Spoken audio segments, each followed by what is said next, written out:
close one. Wouldn't want the little kids spoiling our fun. Oh, I would be worried about spoiling much more than that. What are you talking about? Don't you see? The 5th and 6th grader club isn't just a place to have fun. It's a utopian experiment in niceness and equality. Yeah, for the first time in my life, big kids hung out with me, and they didn't beat me up. Gelman even hugged me. The club is one big hug, Gus. A rainbow hug of togetherness. Sure, Mikey. And as long as they're salty snack foods, I'm in there. Let's go back tomorrow. Don't gotta ask me twice. Ah, the big kid life, Mikey. It's the way life was meant to be.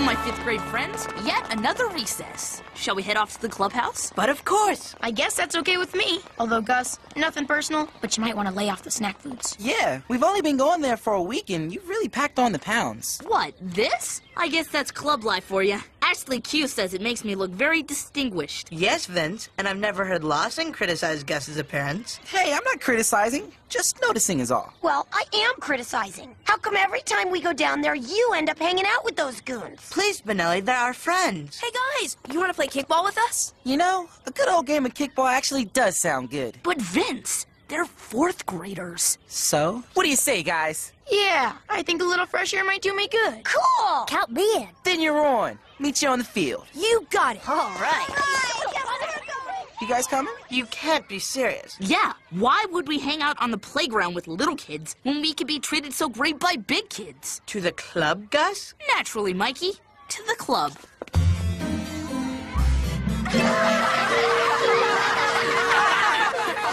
Oh, this is the very funniest joke I've ever heard. Hey, chums, I have another one. Why did the 4th grader cross the road? Beats me, Gus. Why? Because he started sucking his thumb and lost control of his tricycle. There they are again, hanging with their new buddies and laughing it up. It's bad enough to hang out with those guys in the clubhouse, but now they're eating lunch with him, too? I guess there's nothing wrong with that. Is there? I just figured by now they get kind of sick of him.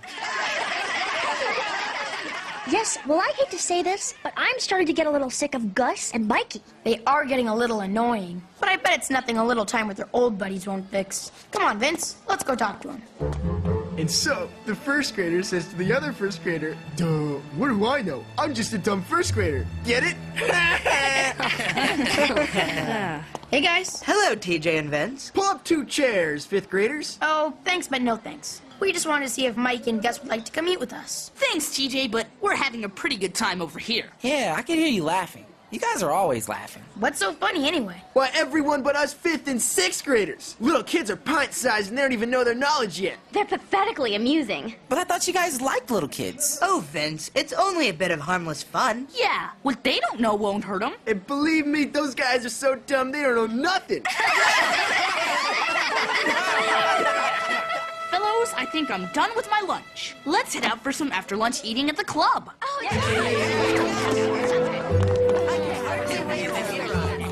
Don't be strangers, TJ. You're always welcome at the club. They've gone over to the bad side, Tej. We've lost them for good. You might be right, Vince. But on the other hand, maybe they're right. At least one last time, maybe we should drop in at the club. Good morning, 5 and 6ers. Here bright and early for your regular visit to the steam room. Sorry to drag you out here before school, Menlo. Such is one's fate when one is the king's messenger boy and locksmith lad. Follow me. I'll open up the clubhouse. Assuming there are no little children watching, I'll simply... Hello? The entrance! It's already open! But that can't be!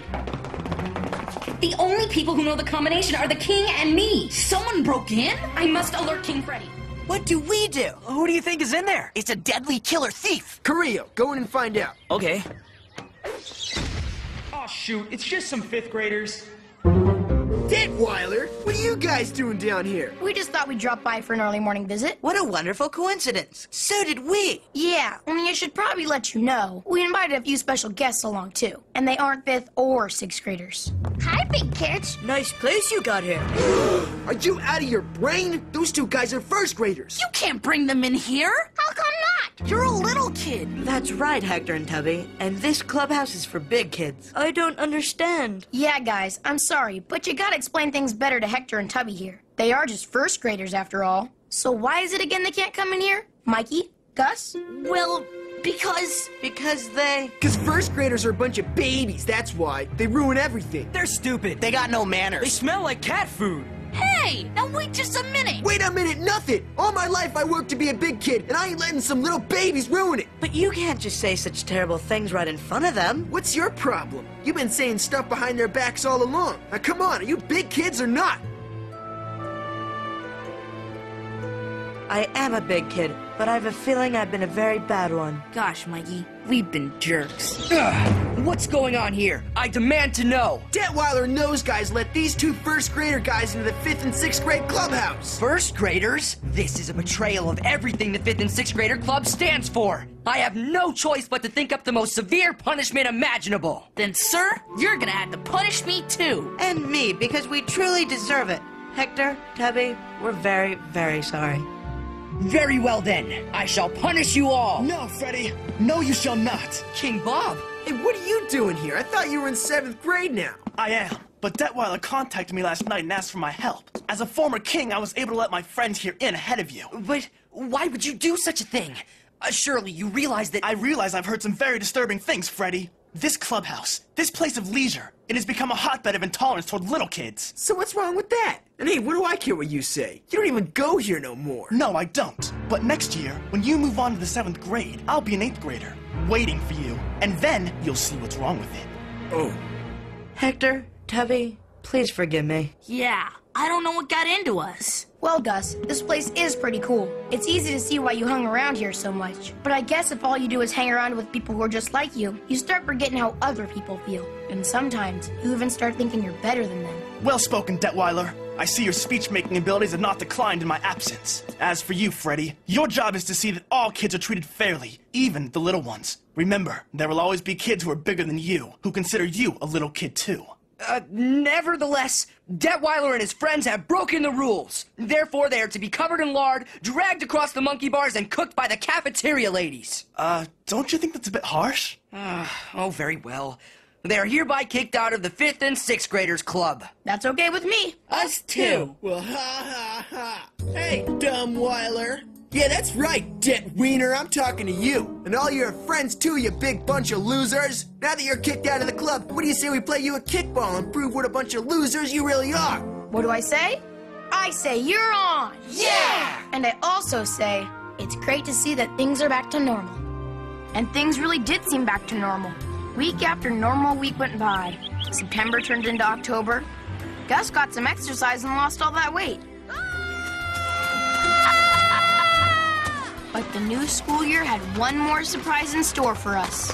All of which brings me back to where I began my tale, Halloween. Believe it or not, this year Halloween came close to being the worst night ever. It's hideous! It's terrifying! And it's just the costume I'm looking for. Gus Griswold is Garnoff the Bulbous. When school's out today, I'm heading right in there and buying it. Good choice, Gus. Yeah, Garnoff is wicked. Wonderfully wicked. Unfortunately, that girl in there seems to think so too. Huh? No! Mr. Kelso, you can't sell that! It's the last one in the store! Happy Halloween to you too, Gus. Oh, now what am I gonna do? Don't sweat it, Gus. You've got a whole 12 hours till the official start of trick-or-treating. I bet you've already got a great costume. Yeah, what are you going as this year, Teej? Well, with all respects to Garnoff, who doesn't really exist, I'm going as the real scariest thing on Earth. A flesh-eating zombie. A zombie? That is so old school. You want scary? 3 little words. Grave-robbing ghoul. Oh, please. Talk about old school.